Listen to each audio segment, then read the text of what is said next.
दोस्तों आज की इस वीडियो में हम बात करेंगे consistent performing mid cap fund के बारे में और डिटेल में एनालिसिस करके ये जानेंगे कि क्यों ये स्कीम आज भी वेल्थ क्रिएशन के लिए सूटेबल है। तो चलिए दोस्तों शुरू करते हैं।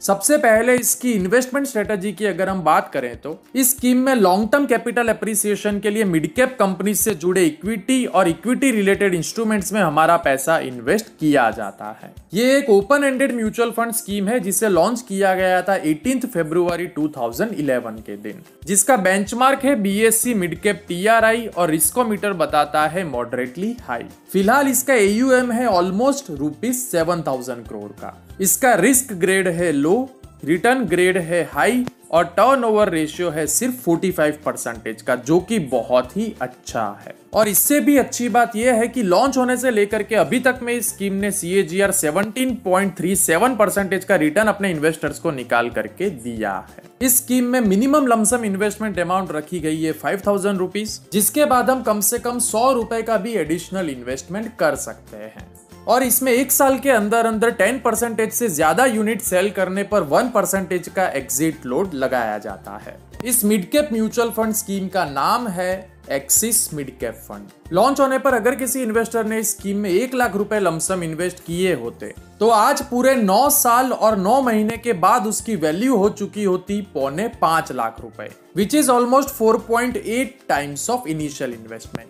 पिछले 6 महीने का इसका रिटर्न रहा है 30.68%, पिछले 1 साल का इसका रिटर्न रहा है 21.55%, 3 साल का रिटर्न रहा है CAGR 13.21%, 5 साल का CAGR रिटर्न रहा है 13.77% और पिछले 7 साल का इसका रिटर्न रहा है CAGR 19.93%। पिछले 1 साल के टाइम पीरियड में इसने अपने बेंचमार्क को बीट नहीं किया है। वहीं पिछले 3, 5 और 7 साल के टाइम पीरियड में इसने अपने बेंचमार्क और कैटेगरी एवरेजेस को कंसिस्टेंटली बीट किया है। लॉन्च होने पर अगर किसी इन्वेस्टर ने इसमें मंथली 5,000 रुपीज की SIP बुक की होती तो आज उसकी SIP का रिटर्न होता 17.93%, जिसमें उसकी टोटल इन्वेस्टमेंट अमाउंट होती 5,85,000 रुपीज और करंट वैल्यू होती 14,69,000 रुपीज। वहीं आज से 7 साल पहले अगर किसी इन्वेस्टर ने इस मिड कैप फंड में 5,000 रुपीज की मंथली SIP बुक की होती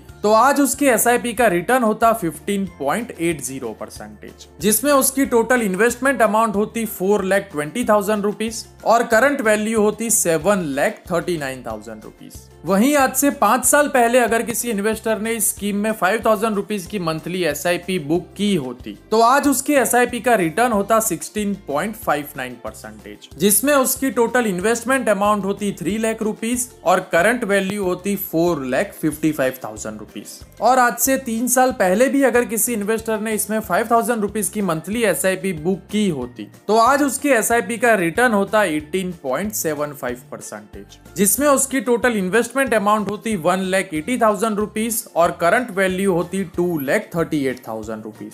इस बेहतरीन परफॉर्मेंस के पीछे जिस फंड मैनेजर का हाथ है उनका नाम है श्रेयस देवलकर, जो कि इस स्कीम को 23 नवंबर 2016 से मैनेज कर रहे हैं। एक्सिस मिड कैप फंड के अलावा 4 और म्यूचुअल फंड स्कीम्स है जिसे श्रेयस देवलकर मैनेज कर रहे हैं, जिनका परफॉर्मेंस आप खुद से चेक जरूर करिएगा। आगे इसके 5 ईयर रोलिंग रिटर्न की अगर हम बात करें तो इसका मिनिमम रिटर्न रहा है 3.89%, जो कि अपने बेंचमार्क से काफी अच्छा है। इसका मैक्सिमम रिटर्न रहा है 28.57%, जबकि इसके बेंचमार्क का रिटर्न रहा है 27.66%। एवरेज रिटर्न रहा है 17.48% और मीडियन रिटर्न रहा है 20.11%, जो कि अपने बेंचमार्क के कंपैरिजन में बहुत ही अच्छा है। वहीं 19% ऑफ टाइम्स इसने 8 to 12% के बीच, 16% ऑफ टाइम्स 15 to 20% के बीच और 51% ऑफ टाइम्स इसने 20% से भी ज्यादा का रिटर्न जनरेट किया है।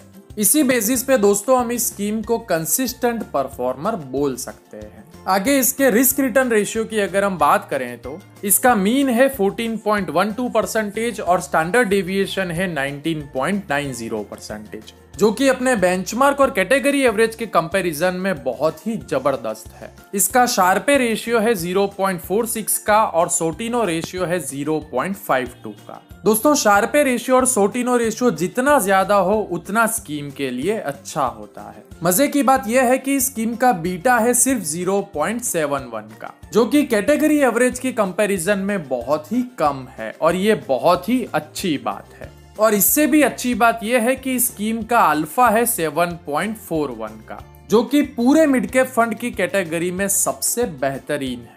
आगे इसके एसेट एलोकेशन की अगर हम बात करें तो फिलहाल इस स्कीम में 92.4% का एक्सपोजर इक्विटी और बाकी बचा एक्सपोजर डेट इंस्ट्रूमेंट को दिया गया है। और फिलहाल इस स्कीम में total 50 number of stocks hold करके रखे हुए हैं, जिसमें 78% का एक्सपोजर दिया गया है मिड कैप स्टॉक्स को और बाकी बचा एक्सपोजर दिया गया है लार्ज कैप और स्मॉल कैप स्टॉक्स को, जिसमें स्मॉल कैप स्टॉक्स का एक्सपोजर सबसे कम है जो कि है सिर्फ 1.66%। आगे इसके पोर्टफोलियो में जो टॉप 10 होल्डिंग्स हैं वो कुछ इस तरह से है। CCIL, Ipca labs, PI industries, Cholamandalam finance, Voltas limited, emphasis limited, Avenue Supermarts, Tata consumer, Trent limited और HDFC बैंक। और इन टॉप 10 स्टॉक्स में जो टोटल एक्सपोजर दिया गया है वो है 36%। चलिए अंत में बात करते हैं इसके कंक्लूजन के बारे में।